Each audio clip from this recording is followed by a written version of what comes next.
दिल्ली एक ऐसा शहर जो सपनों का घर है, लेकिन इन सपनों के नीचे पलते हैं कुछ अनसुलझे सवाल। गलियों में मेहनत, झुग्गियों में संघर्ष और हर दीवार पर बिखरे अरमान।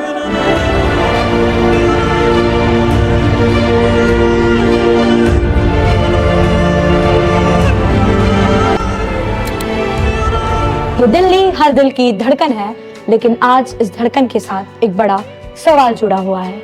इस बार दिल्ली के दिल पर कौन राज करेगा? आखिर दिल्ली में किसकी सत्ता आएगी?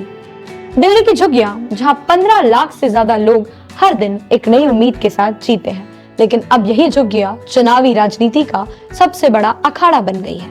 हर पार्टी वादे कर रही है, लेकिन असली सवाल ये है कि इन वादों में कितनी सच्चाई है। बीजेपी और आम आदमी पार्टी के बीच झुग्गियों को लेकर आर पार की लड़ाई चल रही है। जहाँ झुग्गी वहाँ मकान, लेकिन बीजेपी वाले ये नहीं बता रहे किसका मकान। अरविंद केजरीवाल झुग्गी वासियों को पक्के मकान देने की बात कर रहे हैं, तो वहीं अमित शाह दावा करते हैं कि आम आदमी पार्टी ने सिर्फ झूठे वादे किए हैं। लेकिन इन वादों के बीच झुग्गी वासियों की जिंदगी कैसी है, ये शायद कोई नहीं देखता। इस बार चुनावी राजनीति झुग्गियों पर हो रही है। अगले 5 साल के अंदर दिल्ली की एक एक झुग्गी को तोड़ देंगे, लोगों को बेघर कर देंगे, लोगों को सड़क पे ले आएंगे। 5 साल तो छोड़ो, 1 साल के अंदर दिल्ली की सारी झुग्गियां ना तोड़ दें तो अगर बीजेपी को वोट दे दिया दिल्ली के झुग्गी वालों ने, देख लेना तुम अपनी आत्महत्या के ऊपर साइन कर रहे हो। दिल्ली में 2024 के लोकसभा चुनाव के दौरान झुग्गी विस्तारक योजना का ऐलान हुआ था, लेकिन क्या वो योजना जमीन पर उतरी या सिर्फ कागजों में सिमट कर रह गई?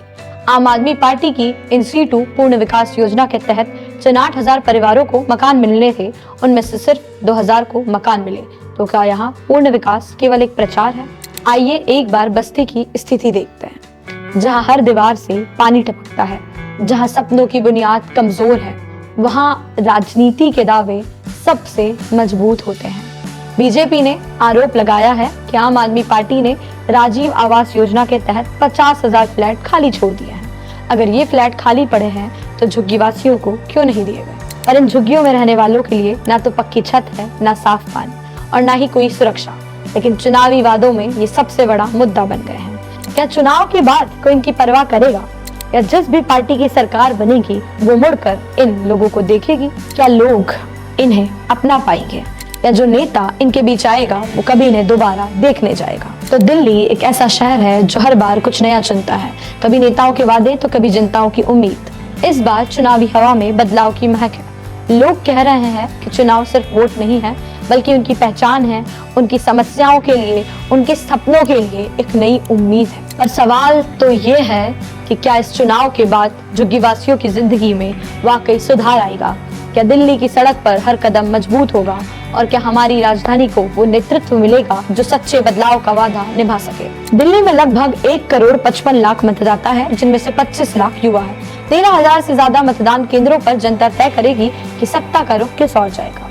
यहाँ सिर्फ एक दिन का काम नहीं है, ये उस भविष्य को चुनने की जिम्मेदारी है जो दिल्ली के हर व्यक्ति की कहानी बदल सकती है। 5 फरवरी को चुनाव है और 8 फरवरी को नतीजे आएंगे। इस बार दिल्ली वासियों में बदलाव की हवा नजर आ रही है।